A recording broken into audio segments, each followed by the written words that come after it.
여러분, 우리 요한복음을 보게 되면 사람 중에는 예수님을 믿는 사람이 있고 믿지 않는 사람이 있습니다.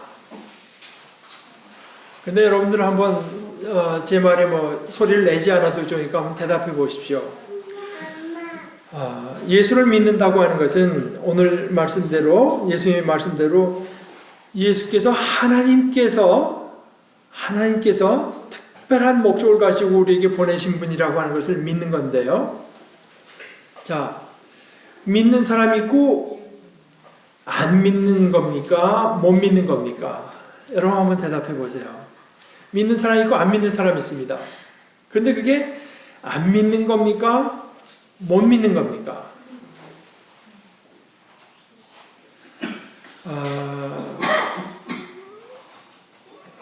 우리말에 이런 말 있죠? 도무지 보고도 믿을 수가 없다. 보고도 믿을 수가 없다.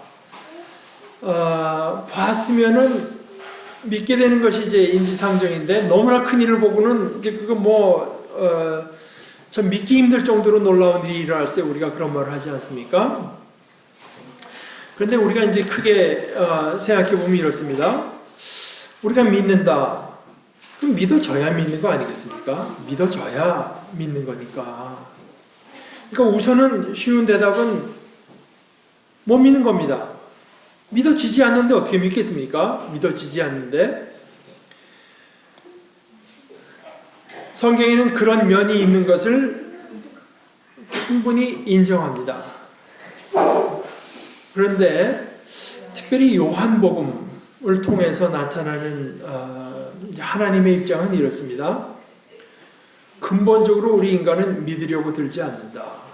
안 믿는다는 겁니다. 안 믿는다.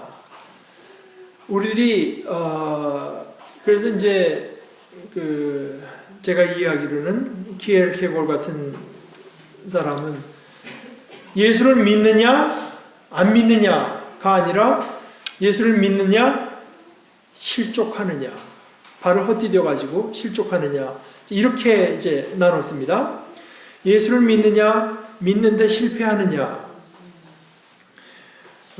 요한복음의 이야기는 다분히 인간이 믿지 않는 데는 인간의 의지가 작용하고 있다. 믿으려고 들지 않는다는 겁니다. 믿으려고 들지 않아요. 그러니까 아무 근거도 없는 데 가서 대놓고 믿으라 그러면 믿습니다 그러면 그걸 한국말로 뭐라고 말하나요? 맹신이라고 말합니다. blind. 아무 근거도 없이 믿으라고. 당신이 믿게 되면 당신 집안에 대대손손 부귀영화가 끊이지 않는다. 믿죠. 그런데 그런 것을 이제 맹신이라고 말, blind faith. 눈이 이제 감긴 채로 믿는 거죠. 그것은 성경에서 말하는 믿음은 물론 아닙니다. 아무 근거도 없이 믿으라고 하겠습니까? 그런데 성경에서 훨씬 더 많은 부분을 들여서 우리들에게 말씀하시는 것은 믿을 수밖에 없는 일들, 하나님께서 이 세상을 개입하시고 이 세상의 창조주로서 하나님의 일을 행하신다고 하는 것을 충분히 보여준 뒤에도 인간은 믿으려고 들지 않는다. 나름대로 믿음 없는 해석을 어떻게 해서든지 그것을 이제 그 믿음 없는 해석을 하려고 들지 믿으려고 들지는 않는다.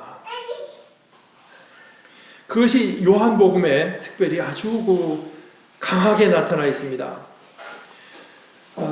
여러분들 예수 믿다 보면은 내가 조금 더 믿음이 있으면 얼마나 좋을까 이런 생각을 누구나 다 하죠. 그럼 어떻게 하면은 우리의 믿음이 자랄 수 있겠습니까? 어떻게 하면? 예를 들어서 이제 우리가 성찬식을 해야 되는데 잊어먹고 주스를 안 가져왔습니다. 주위에 파는 데도 없습니다. 그러면은 우리가 컵에다 물을 다 따라 놓고 딱 열어보니까 다 포도주가 되면 그럼 여러분 믿겠습니까? 어떠세요? 여러분 믿겠어요? 어떻게 했어요? 틀림없이 물을 다 따라 놨는데 딱 열어보니까 다 포도주가 되어 있다.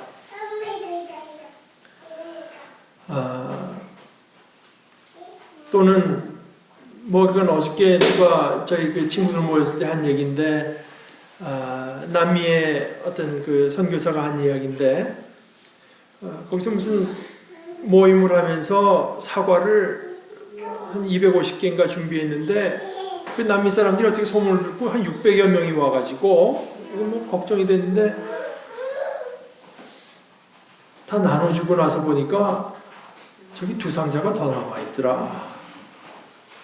그래서 영수증을 다시 살펴보니까 틀림없이 250개를 주문해서 왔는데 소위 이제 성경에서 말하는 오병 이어 떡 5개 물고기 2마리로 5,000명이 넘는 사람을 먹인 사건 같은 것들이 일어났다. 그런 걸 보시면 여러분들 믿겠습니까?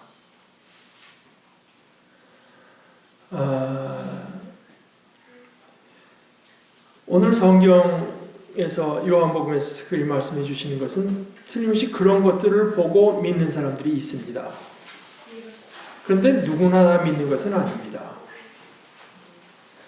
요한복음에 뭐 물이 변해서 포도주가 되게 한 일들, 떡 5개, 물고기 2마리로 5,000명이 넘는 사람들을 먹인 일들, 우리가 지난주에 나눴듯이 그 태어나면서부터 시력이 없던 사람의 눈을 뜨게 하는 일들, 이런 일들이 여러 가지가 기록되어 있고, 특별히 요한복음 끝에는 뭐라고 말씀하시냐 하면은 예수님께서 행하신 일이 여기 기록된 것, 이거는 극히 일부분만 고른 것이고 너무나 많아서 그거 다 기록하려면 세상이라도 그 기록된 걸 두기에 부족하다. 이건 뭐 세상이 얼마나 넓은지 모르고 한 얘기지만은 하여간 엄청나게 많은 일을 행하신 것 중에서 골라낸 것들입니다.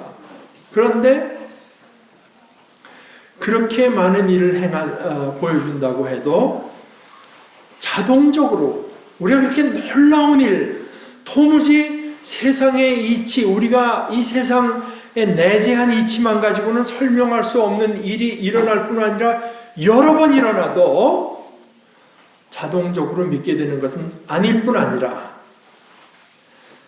그것을 봐서 갖게 된 믿음이라고 하는 것은, 믿음이라고 하는 것이 거기에만 서 있으면 결코 온전한 믿음은 되지 못한다. 그러지 요한복음이 말해주고 있습니다. 어느 부분에 가서는 제가 지금 말씀드린 것처럼 봤기 때문에 믿게 되는 거지만 어느 부분에 가서는 믿기 때문에 보게 되는 부분이 더 중요해집니다. 여러분 오늘 이야기에서 여러분 한번 살펴보십시오. 예수님께서 죽은 지 나흘이나 되는 나사로, 이미 썩은 냄새가 있는 나사로를 가서 예수님의 말씀대로 하면 자는 친구를 불러내듯이, 그러니까 크게 말씀하시는 거 아니겠습니까? 깨워야 되니까. 나사로야 나오라.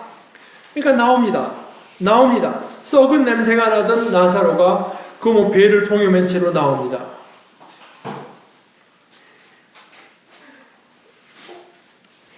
그런데 아까 45절 끝절에 보게 되면 마리아에게 왔다가 예수께서 하신 일을 본 유대 사람 가운데에서 많은 사람들이 예수를 믿게 되는데 누구나 다 믿게 되는 것은 아닙니다. 이 지금 그 마리아와 마르다가 가서, 특별히 마르다가 가서 예수님께서 돌을 옮겨놓으라. 그러니까 마르다가 이분이 지금 뭘 하려고 그러나, 지금 이미 썩은 냄새가 나는데 뭐 어떻게 하려고 그러느냐. 그 말을 하니까 예수님의 말씀이 내가 믿으면 하나님의 영광을 보게 되리라고 내가 내게 말하지 않았느냐. 여러분 이 말이 무슨 말씀이라고 생각하십니까? 믿으면 기적을 보게 되리라는 이야기겠습니까? 뭐 그 내용도 있다고 봅니다. 내가 믿으면 하나님의 영광을 보게 되리라. 믿으면 기적을 보게 되리라. 그런데 사실은 마리아와 마르다가 믿지 않았어도 기적은 일어납니다. 마리아와 마르다는 믿지 않고 많은 유대인들이 전혀 상상조차 할 수가 없었어도 그 일을 상상할 수 있었던 사람이 누구겠습니까? 예수님의 마음 밖에는 아무도 지금 나사로를 불러내리라고 생각은 아무도 할 수 없고 아무도 믿지 못했을 때도 기적은 일어나요.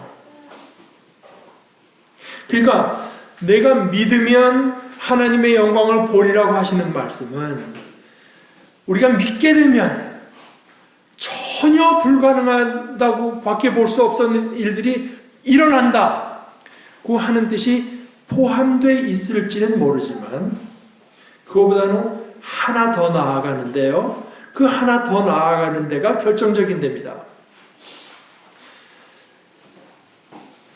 믿지 않아도 기적은 볼 수 있습니다. 그러나 기적이 일어나도 믿지 않으면 하나님의 영광은 볼 수 없습니다. 그 사람들의 마음속에는 뭐 이렇게 희한한 일이 일어나? 어떻게 이런 일들이 일어날 수가 있나? 도무지 듣도 보도 못했던 일들이 어떻게 하면 이 일을 일어나게 할 수가 있나? 이 생각밖에 하지 못한단 말입니다. 일어날 수 있는 일이었구나. 우리가 하나님께서 아무리 놀라운 일을 행하신다고 한들 우리가 마음속으로 결단하고 이것은 하나님께서 하신 일입니다. 받아들이지 않으면 그것은 하나님께서 하신 일이 자동적으로 되는 것은 아닙니다. 어떻게 하나님께서 우리들에게 아무도 부인할 수 없는 증거를 보여주실 방도는 없으세요. 그런데 우리 인간은 그것을 싫어한다는 겁니다.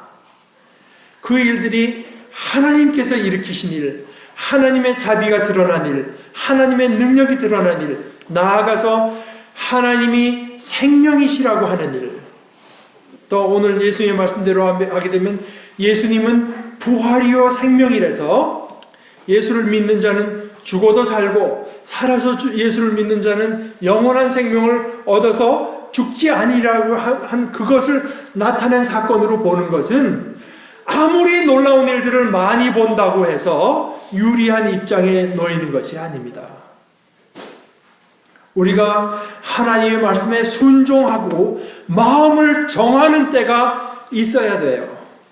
이것은 하나님께서 하신 일. 이 자리에 서지 않는 사람들의 태도는 뭐냐? 끝없는 요구입니다. 더 놀라운 일을 봤으면 더 끝내주는 거를 내가 보면 내가 더 믿을 수 있을 텐데 더 오도 가도 옴짝달싹 없이 이것은 하나님께서 하신 일이라고 밖에 볼 수 없는 일들이 일어나면 내가 믿을 수 있을 텐데 근데 그런 일은 없습니다. 그런 일은 없어요. 우리 중에 얼마나 많은 사람들이 도무지 아무런 해결책이 보이지 않고 아무런 무슨 돕는 손길이 보이지 않고 절망스러운 가운데 기도했는데 그 일에서 하나님께서 피할 길을 열어주시고 나면 이 일이 정말 내가 기도해서 하나님께서 하신 일인가? 아니면 이게 본래 일어날 일이 일어난 것인가? 하는 의문에 사로잡히는 적이 한두 번이겠습니까? 오늘 성경에서 아주 극적으로 보여주다시피 오늘 기적은 요한복음에 나타난 7가지 기적 중에 클라이막스입니다. 죽은 지 나흘이나 되던 나사로를 마치 잠든 자를 깨우듯이 불러내신 예수님의 기적인데 그 기적조차도 사람들이 봐도 자동적으로 믿음을 불러일으키는 것은 아닙니다. 그러나 우리가 믿음으로 받아들이면 과연 그렇습니다 하는 증거는 되죠. 하나님께서는 얼마든지 이 일까지는 제가 생각을 못했지만 얼마든지 불가능한 일을 가능케 하시는 분이십니다. 하나님께서는 생명의 하나님이십니다 하는 것을 받아들였을 때 이 일이 일어나는 걸 보게 되면 과연 그렇습니다 하는 믿음의 증거를 얻는 일은 될 수 있지만 우리 마음속에 이렇게 열린 마음, 하나님의 영광, 하나님의 모습을 보려고 하는 마음, 겸손한 마음이 없으면, 받아들이려는 마음이 없으면 아무리 놀라운 일이 아무리 하루에 몇 번씩 반복해서 일어나도 우리 속에 자동적으로 믿음을 이루어내지는 못합니다. 그리고 우리는 하나님께서 실제로 우리 삶 속에 지금 이 순간에도 우리 속에도 놀라운 일을 행하고 계시는데 우리는 그것을 보지 못한 채로 가난한 삶을 살 수밖에 없습니다. 지금 이 속에는 하나님의 영광이 가득 차 있고 하나님의 권능이 가득 차 있는데, 다만 문제는 우리가 그것을 볼 수 있는가. 그래서 여러분들, 제가 이것은 신약 성경의 내용뿐이 아니라 제가 신명기 29장의 말씀을 제가 두어 절 읽겠습니다. 구약 신명기 이스라엘 백성에게 모세가 이제 한 이야기인데요. 29장 3절 4절을 제가 읽겠습니다. 당신들은, 그러니까 이스라엘 사람들에게 한 얘기입니다. 그 애굽 땅에 이제 종살이하다가 출애굽해서 나오지 않았습니까? 그 사람들에게 당신들은 그 큰 시험과 굉장한 표징과 기적을 당신들의 눈으로 직접 보았습니다. 그러나 바로 오늘까지 주님께서는 당신들에게 깨닫는 마음과 보는 눈과 듣는 귀를 주지 않으셨습니다. 이거는 하나님의 말씀이 인간으로 말씀으로 오면서 마치 하나님께서 무슨 아껴서 안 준 것처럼 표현은 되어 있지만 그렇게 일방적인 것은 아닙니다. 차라리 이것은 이렇게 이해할 수가 있는데요. 신약 성경으로 다시 와서 이번에 마가복음 9장의 이야기를 제가 읽어보겠습니다.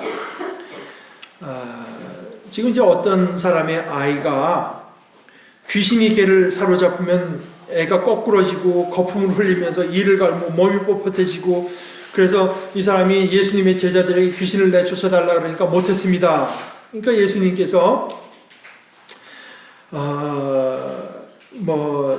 믿음이 없는 세대야 하면서도 이제 물어보십니다. 언제부터 이렇게 됐느냐? 그러니까 어릴 때부터입니다. 귀신이 이 아이를 죽이려고 여러 번 불 속에도 던지고 물 속에도 던졌습니다. 그러면서 예수님께 하는 이야기가, 하실 수만 있으면 우리를 불쌍히 여기시고 도와주십시오. 예수께서 그에게 말씀하셨다. 할 수 있으면, 이게 도대체 무슨 말이냐? 믿는 사람에게는 모든 것이 가능하다. 그랬더니 그 아이 아버지가 큰 소리를 외쳐서 말합니다. 내가 믿습니다. 믿음 없는 나를 도와주십시오. 영어로는 이렇게 말했습니다. I believe. Help my unbelief. 제가 믿는데 믿음이 없습니다. 제가 믿는데 믿음이 없습니다. 그러면 거기서 어떻게 하냐? 도와주십시오. 그러니까 이것은 단순히 하나님께서 이스라엘 백성에게 그냥 듣는 귀도 안 주시고 깨닫는 마음도 안 주셨다. 단순히 그저 하나님께서, 이건 하나님께서 하시는 거니까 우리가 어쩔 수 없다, 그런 얘기로 이해할 수는 없습니다. 그래서 성경이 말하는 풍성한 삶이라고 하는 것은 다른 것 아니고, 지금 우리 속에 하나님께서 얼마나 놀라운 일을 행하시는가, 이것을 이제 바울 사도도 또 자신의 기도에서 에베소 교인들을 위한 기도를 말하면서 이렇게 말을 합니다. 내가 여러분을 위해서 기도하는 것 이것입니다. 그 교회에 그냥 끝내주는 기적을 많이 일으켜 주십시오 하는 게 아닙니다. 여러분, 만약 이러면 어떨까요? 어떤 사람이 전도해서 예수를 믿게 되면 갑자기 그 순간에서부터 여기 이렇게 빛이 다 이렇게 나면, 여러분 그럼 믿겠습니까? 예수 믿는 사람들은 다 뭔가 이렇게 빛을 달고 다닌다고 하면은 믿겠어요? 그런 일들을 구하는 것이 아니라 바울 사도가 에베소 교인을 향한 기도를 이렇게 말합니다. 우리 주 예수 그리스도의 아버지신 영광의 아버지께서 지혜와 계시의 영을 여러분에게 주셔서 첫째 하나님을 알게 하시고, 또 여러분의 마음문을 밝혀주셔서 두 번째는 하나님께서 우리를 부르실 때 그 부르심에 속한 소망, 뭐를 가지라고 부르시는 것인지 무엇이며, 또 성도들에게 베푸시는 하나님의 영광스러운 상속이 얼마나 풍성한지를 여러분이 알게 되기를 바랍니다. 그것이 두 번째 기도 제목입니다. 세 번째 기도 제목은 믿는 사람들인 우리에게 강한 힘으로 활동하시는 하나님의 능력이 얼마나 엄청나게 큰지를 여러분이 알기 바랍니다. 하나님께서 우리 속에 우리를 하나님의 자녀로 붙드시고 하나님의 자녀답게 길러가시기 위해서 크고 놀라운 일을 지금도 행하고 계시는데, 이것을 볼 수 있는 눈이 있는 사람이 있고 이것을 볼 수 있는 눈이 어두운 사람들이 있습니다. 우리가 자라나야 될 때가 바로 거기입니다. 바로 거기. 그래서 그것을 내가 하나님께 기도하는데, 그것은 하나님께서 지혜와 영의 계시의 영으로 주시는 것이지만 바울 사도가 이 기도를 에베소 교인들에게 왜 소개하겠습니까? 에베소 교인들이 몰라도 된다면 자기 혼자 기도하면 되죠. 그러나 우리가 할 부분이 있거든요. 우리가 할 부분이 있습니다. 지금 아까 그 어린아이의 아버지가 말했던 것처럼, 주님, 제가 믿긴 믿습니다. 그런데 제가 못 믿겠습니다. 제가 믿긴 믿는데 제게 믿음이 없습니다. 도와주십시오. 제가 어떻게 하든지 믿음을 갖고 싶고 하나님의 영광을 보고 싶고, 뭐 그것이 없다면 사실 우리의 삶에 무슨 영원한 의미가 있겠습니까? 하나님, 제게 제 믿음의 눈을 열어주셔서 이 믿음의 길을 가게 해주십시오. 그것 자체가, 하나님께 나아가서 이렇게 기도하는 자체가 하나의 순종의 행위입니다. 하나의 순종의 행위. 우리 속에 오늘 이 요한복음에서 나타난 우리 인간들의 모습을 우리들이 살펴보면서 예수님의 말씀, 내가 믿으면 하나님의 영광을 보리라. 그런데 이걸 내가 믿느냐? 그 믿음의 본질은 뭐냐? 아까 말씀드린 것처럼 예수께서 하나님께로부터 나를 위해서 보내심 받아서 오신 분이라고 하는 것이요, 또 다른 말로는 예수님이 나는 부활이며 생명이다. 우리가 지난번 처음에는 예수님께서 살아있는 물, 생수가 되신 예수님을 나눴습니다. 지난주에는 빛이 되신 예수님을 나눴습니다. 오늘 들어서 하나님의 계시 클라이막스에서 예수님은 나는 부활이요 생명이니. 그러니까 생명이라고 하는 것은 우리의 호흡이 연결되느냐 끊어지느냐에 달려있는 것이 아닙니다. 이 말대로 하게 되면 예수님께서 지금 하시는 말씀은 우리의 심장이 두근두근 뛰고 있는가, 혈액이 돌면서 우리의 삶 속에 생기를 불어넣고 있는가 하는데 있는 것이 아니라, 우리가 참된 생명을 소유했느냐 아닌가는 예수 그리스도 안에 있는가 아닌가에 달려 있습니다. 내가 부활이요 생명이니 나를 믿는 사람은 죽긴 죽습니다. 그래도 삽니다. 죽어도 살고, 살아서 나를 믿는 사람은 영원히 죽지 아니하는 영생을 가졌으니 내가 이것을 믿느냐? 내가 이것을 믿느냐? 우리가 이것을 믿고 세상을 볼 때, 이것을 믿고 내 삶을 볼 때, 이것을 믿고 온 우주를 볼 때 이 속에 가득 찬 하나님의 영광을 보게 됩니다. 내가 믿으면 하나님의 영광을 보리라. 그래서 믿어서 보고 참된 지식에 이르는 복된 우리 모두가 되기를 축원합니다.